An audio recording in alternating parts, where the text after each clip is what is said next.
Hello and welcome back to Star Wars Minute.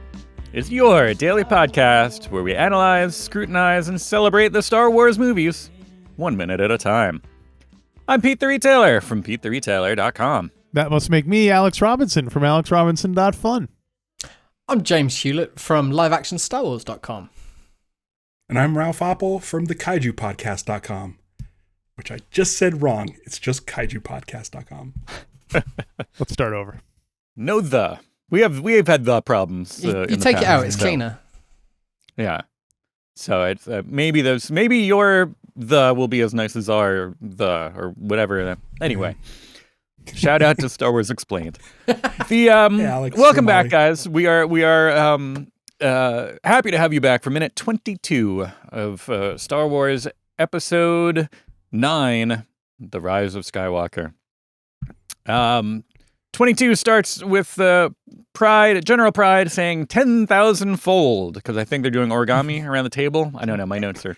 A lot of folds. And it ends with C-3PO being excited about colorful kites and delectable sweets. There we go. Delectable sweets. How many of those sweets? Delectable How many of sweets. those sweets do you think he's going to try and eat? 10,000 folds. 10,000. 10,000-fold. I had a question about the 10,000-fold thing. So Sure. that to me seems like a ridiculous amount. Like, do they just have this one ship? Is that all they've got left? And then, so the 10,000-fold, if there's 10,000 Star Destroyers on Exegol, which, there's a lot, but I can't see it being more than 10,000. I don't know. I don't We think get Star Destroyers at Endor and Cloud City for some reason, and everywhere. they could have just jumped away though. It's a big system. It is big. Yeah. One thing, I don't know. well, I don't know what because yesterday, feels like last week, he said, we're finally going to have a real galactic empire.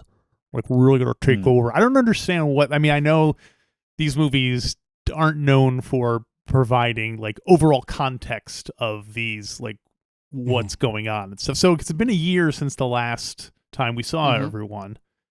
And, have they taken over? Are they running the galaxy now? Well, that's it. It's been in chaos, right? But, a year ago they destroyed the Republic, or the capital of the Republic, and now, you would think that they'd want sort of a seat of power of some sort, but I don't know. The next day after they destroyed the Republic, they also lost their supreme leader. So, Right. But now it's been a year, and so I don't know if none of the planets are fighting back at this point, right? no, I There's think no it's just organized sort of resistance to the oppressive. First Order, because last time we saw them, Princess Leia put out a distress call and no one responded. Yeah, And she got so, ghosted right. hard. Yeah. Rebels, yeah. Yeah. So anyway, I don't know what is stopping him, why they don't already have a galactic empire, and I think it's poor management from Kylo Ren. yeah. Is he just he's taken over as supreme leader, but he's got He's no not a real tactician. plan for it. He's Yeah. more obsessed with junk Finding that wayfinders girl. and not Yeah. that scavenger. Yeah, side quests. He's all on the She side meant- quests Yeah. and not worried about the, He mentions hunting for the scavenger in this minute, and he knows that she was a scavenger on Naboo, or on Jakku. Yeah, because remember, her parents were drunk traders. They left her. They traded her for some booze. Yeah, they had that So- mind meld okay. thing They where they kind of got swapped each other's files. backstory. Yeah. He saw visions of who they were, whether or not he told her the exact truth or knew the exact truth at the time.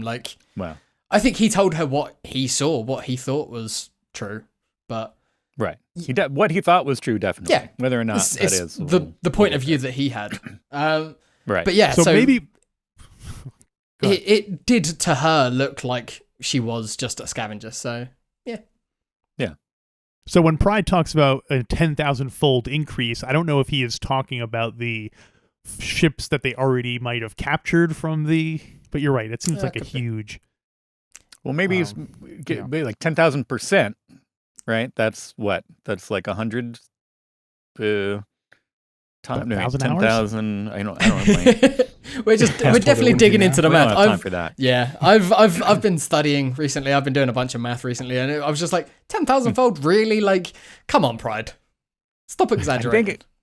I think 100 times would be 10,000%. I'm trying to do the math in front of me and I can't. Right? Yeah. So maybe that's what his deal is. He needs like a pedant, like one of the other a grammar Nazi, like a grammar first order officer. Like, wait a minute, it's like decimate. It's like, did you mean reduce it by? It's like, when you say 10,000 fold, what are we really talking about here? I'm doing the math. I'm speaking figuratively. They're literally Right, yeah. 10,000 fold. So we see. Go ahead. No, we're going to talk about the same guy, I think. Go for it. General Quinn gets Quinn is on the receiving end of the force throw. I guess that would be Choke slam. throw in the ceiling. Yeah. Yeah. Yeah. The strong tradition of officers being choked. Some of them Like my dad used to do this move. Yeah. But my Kylo Ren grandfather. doesn't have to continue doing the force hand motion in order to keep him on the ceiling.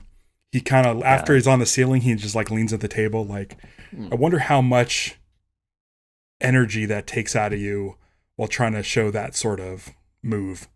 Like, It's just a I'm not flex, even- isn't it? Like, Not I'm not even much. touching you, and you're on the ceiling. I'm not touching you. I'm not touching you. I'm not touching you. And If you He's just recall, doing one of that the while he's very doing- first things we saw him do was hold a laser bolt in place while he was interrogating Poe Dameron, I think. So I don't think holding up a guy would be. I think it would be interesting if it's almost like a push pin, like a force push pin. He just puts him up there, and then he can just go about his business, and he's just hanging up there for like hours on end. Everyone's like, We should have Well, seen him anybody else later in the film. It would have been great if they're in that scene again and he's just still up there. It's like the skeleton. post-credit scene of Airplane. yeah, right, yeah. he has a big beard. He's hanging from the ceiling. Yeah, he's got a really long Anyone? straw. He left his drink on the table, but he's got a really long straw. Straw is the most evil of all the drink accessories. Do they have straws in Star Wars? Hmm. Does Jabba have one? Does he? No, he has a hookah. He's got a pipe. I feel like we didn't see anyone with a straw in the cantina. That was another pipe we saw someone smoking. I'm thinking of. Yeah. Or Mandalorian. Snaggletooth probably could have done with one. No, he lifts the Yeah. bottom of his helmet and has to have a completely liquid diet. Try to eat mashed potatoes in that thing. Not gonna happen. Well, one interesting thing, Straw.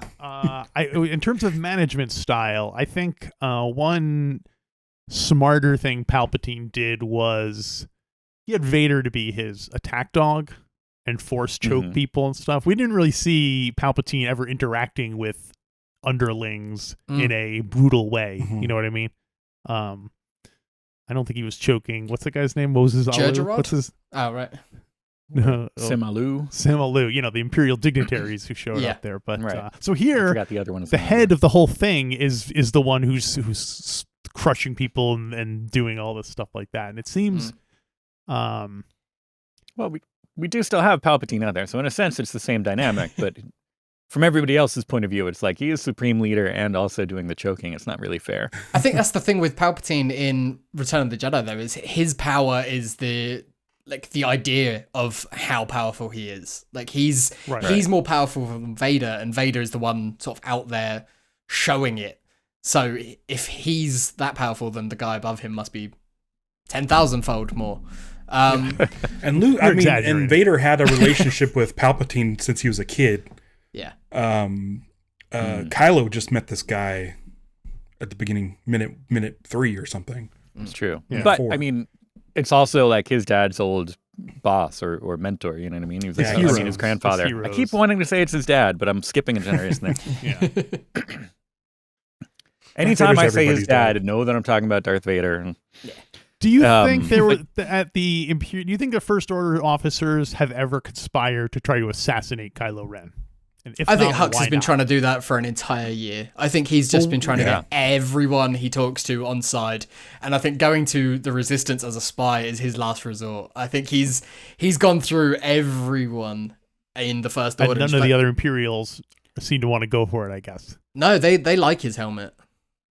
Right. true. It's well done. And they do, yeah. That I'm sure they like Snoke seemed like he was just kind of the boss that would, call in or show up every once in a while and kind of, just yell at them about stuff. And Kylo Ren's the one he's got anger management issues, but he's like around and he's like in the trenches kind of with them. So I'm sure they like having that.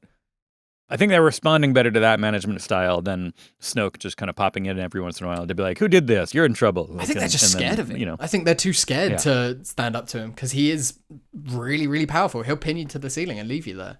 Yeah. Well, plus, I think it's also Leave it there more. until- It's also that he can apparently read minds and stuff. So that would be very hard to have a conspiracy going when you have a guy who's like, "Huh? So you're gonna put a bomb under my seat, huh?" Or whatever whatever plan they have in mind. It's all a trick. He's like, I'm sensing something with a J. Yeah. Here's what they should do: go off world and hire a droid and say, "Kill Kylo Ren." And that way, because he can't read the droid's mind or anything like that, and then They should go to the moons of Bogdan, to the moon, find a guy, and then that guy will subcontract out to a shapeshifter of some sort. I like and it. then that shapeshifter will then go use a droid, right? Subcontract it It's out. a foolproof plan. to There's a no way it worm. could not work. A worm, Right? Yeah. Sorry. This whole time I was just imagining Kylo Ren flying above Metropolis with Lois Lane, Right. Margot Kidder. You read my mind. Can you read my mind? I would love to see that Rey and Kylo flying and having that force, that dyad moment. Oh my gosh, that would have been incredible.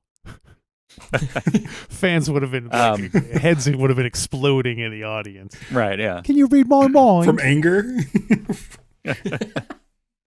Listen, Yesterday, I like a lot of dumb stuff in this movie, but I don't think I would embrace that.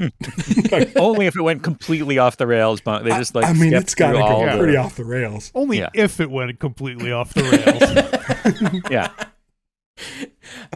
Yesterday, There are rails. yesterday they were talking about how they needed more of the galaxy's, like they had 10,000 more troops and folds now. Like their paper is tiny. But they were saying they're going to need to harvest some more of the galaxy's young. And I was just the term harvesting the young. It's not So bad. It's anyone who says that. It's just like, you need to be on a list. You need to be on every list. It's not good. Well, also, what good does it do them to harvest the young now? It's not like, let's get a bunch of 8-year-olds so that in 10 years we can use them in an army. That seems like a weird. That's Dude, the red troopers from later on. Yeah. 8-year-olds on ponies on the Star Destroyer. in First Giant Order. helmets. Yeah. Yeah. Totally off. Maybe the they need the 8-year-olds to do the job that the 12-year-olds are currently doing. So the 12-year-olds can do the 20-year-olds job, and the 20-year-olds can get into the fighting. They're like, all right, we need more kids to push the buttons. So then everybody bumps up one. Or inside every 8-year-olds, stormtrooper dude. suit, there's actually 3 6-year-olds. Oh, there you go. I like that one.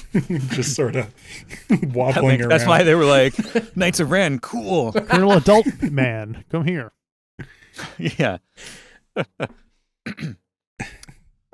So we go from anybody have anything else to say about the Imperial briefing, the conference room here? Because Let's party it up. we're gonna Yeah. get out of here and we're gonna head out to Pasaana. Space Burning Man. Like, Yeah, totally. Yeah. Party in the desert. we get a we- big old fat lens flare. Mm. Big J.J. Abrams lens flare at the opening of this. And I don't know, like, does he just have to do it now because people were going to say, oh, he stopped doing it because we made fun of him? Is he, doubling down on lens flares? I He's think contractually, he bought so many of them that now he's just like, I might as well just use them up before. Right. I don't know how many more movies I'm going to direct. Right. So I never understood the, hatred or it's because people noticed it. It's only because people noticed it. Yeah. Everyone's been doing lens flares for years. It's just they started to notice them. I feel like it was Star Trek was where it became a joke. It was a little bit egregious in Star Trek at times. yeah. It was just like, wait a minute, we're just on the bridge. Why is everything so shiny? But But I like them when they're used in the right spot, like here. I think Sure. they're really good, and I love that shot of the Falcon flying into Pasaana. Yeah. Those little things. You probably know what those are, right? I have no idea. I've The got little green. big-eared sand rat is what I have written down for them. Okey pokies. you must be talking about the okey pokey. It's great. Which again, I think James, you'd call that the okey cokey. I think I don't tough to, Probably. translating it for overseas. But yeah, the okey pokey. I love the idea. It makes sense. I don't know why more creatures don't have their eyes in their ears, because then it's like whatever they're looking at, they can hear it and see it at the same time.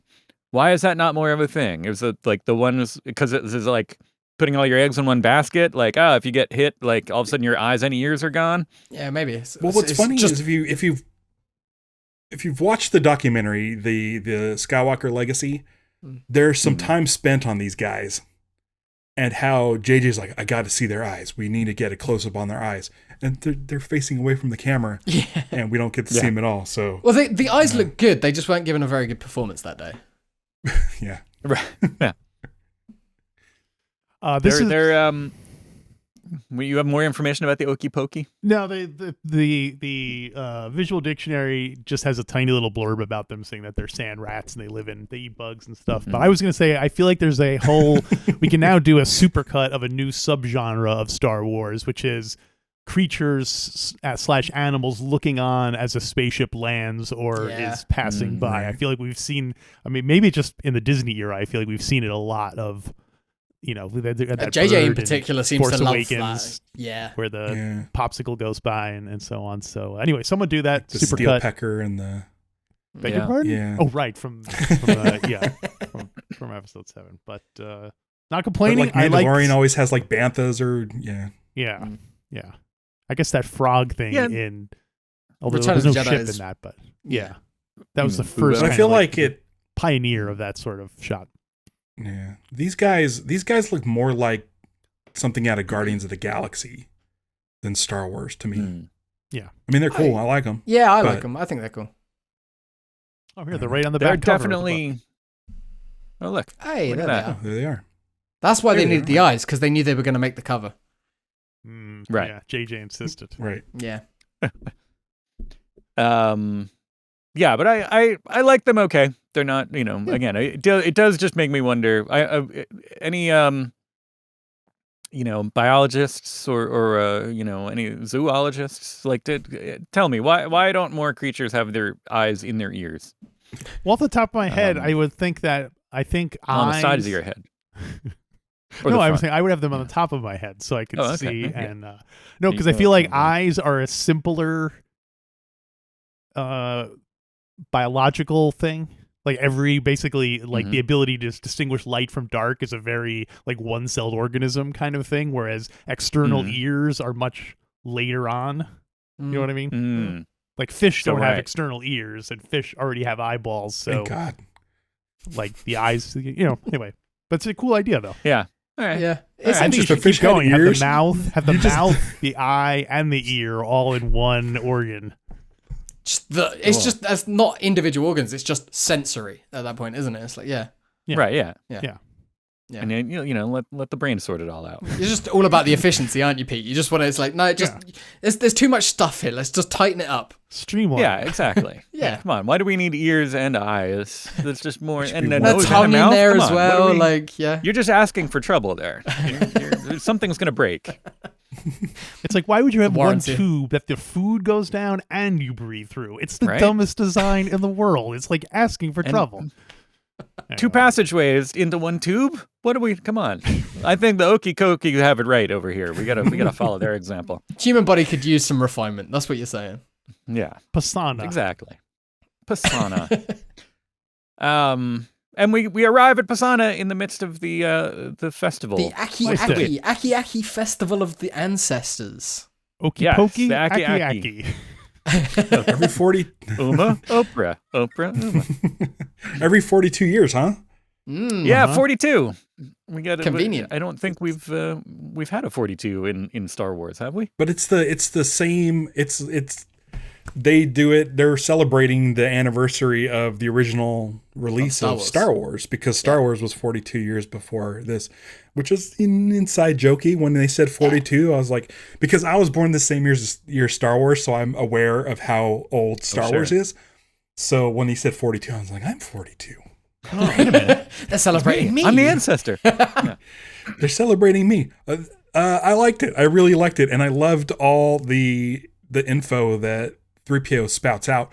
And I'm very much looking forward to, if I'm invited to tomorrow's episode, because it's one of my favorite bits.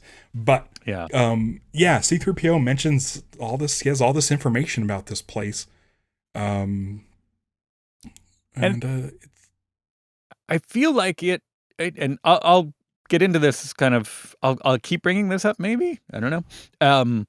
That I like, well, first of all, I like that kind of reveal. It doesn't make sense really how they would be like, turn a corner and then all of a sudden it would be loud and everything. Like, they would have been able to see it as they were flying over, or they would have heard it beforehand. But because the dust smoke being flown movie up. logic, the smoke sure, bombs whatever, and stuff. you know. Yeah.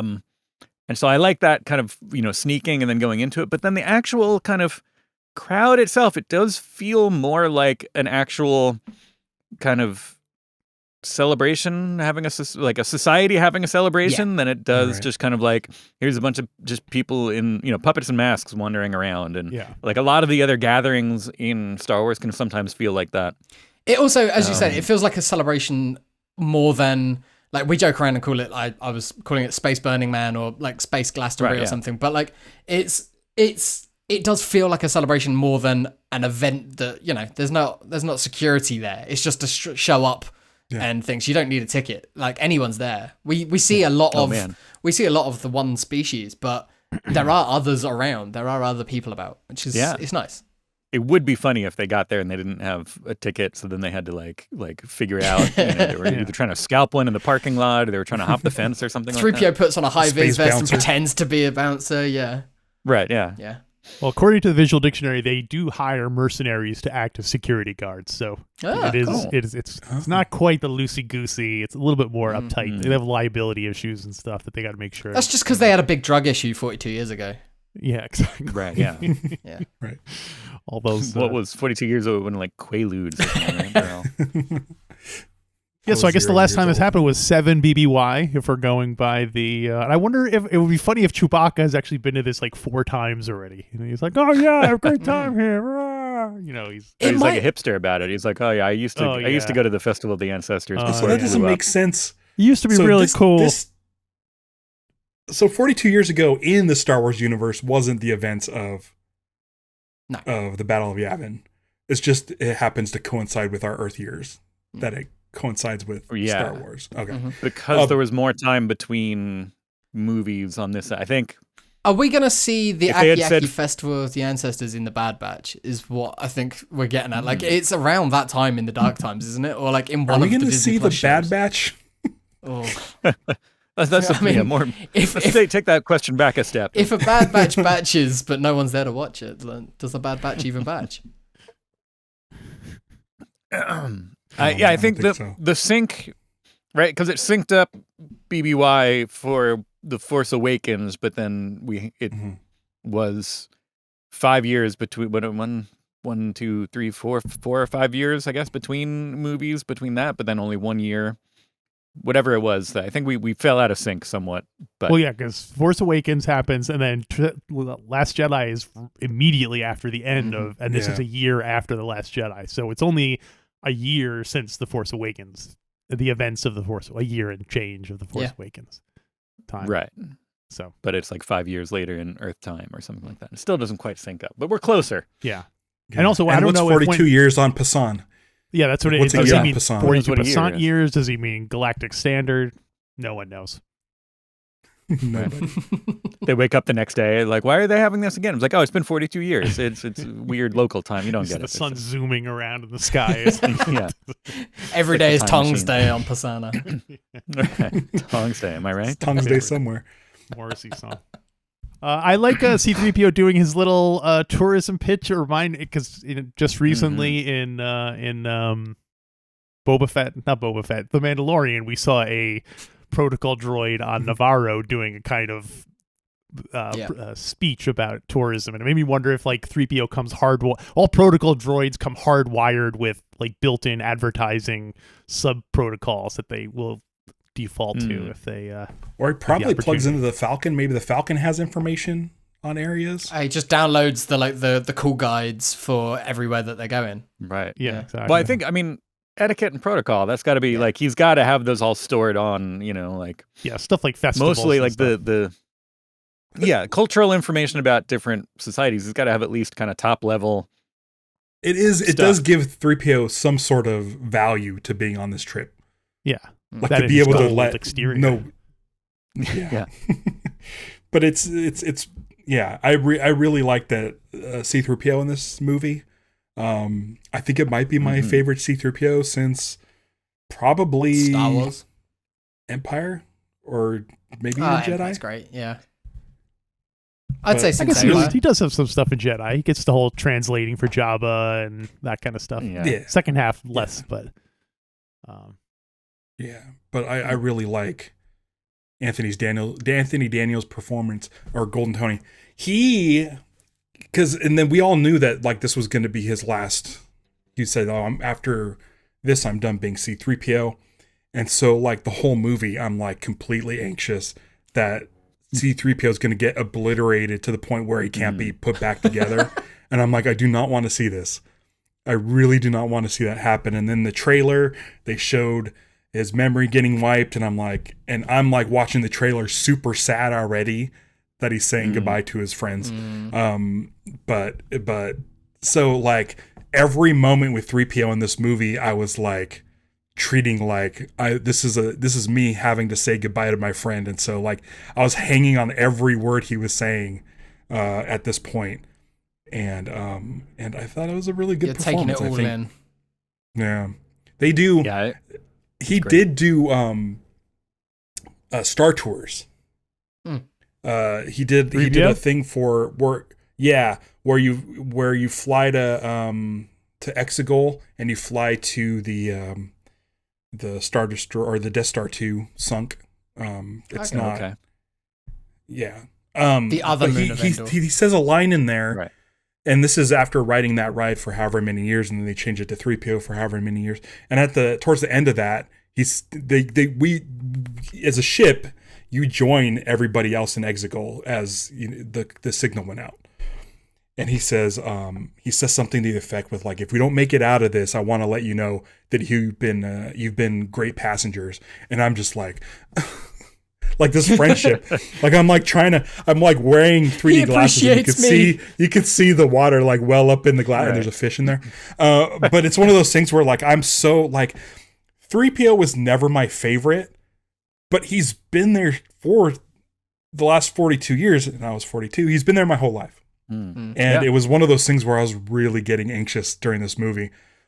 Which it's so fast paced and it's so intense, and I was so tense the whole time. And in the back of my mind, like I'm like, please don't blow up the Falcon. Please don't blow up 3PO. We've seen too many deaths. Everybody's gone, and I'm like, I don't need 3PO to go. And for some reason, I really latched onto his character this movie. And Yep. Did we talk about that? That there were things that made it look like they had thought about at least blowing up the Falcon, right? Wasn't that? I'm sure they thought about everything. Yeah. Yeah. Well, but there was like that leaked Lego catalog or something like that, and it was granted as Lego.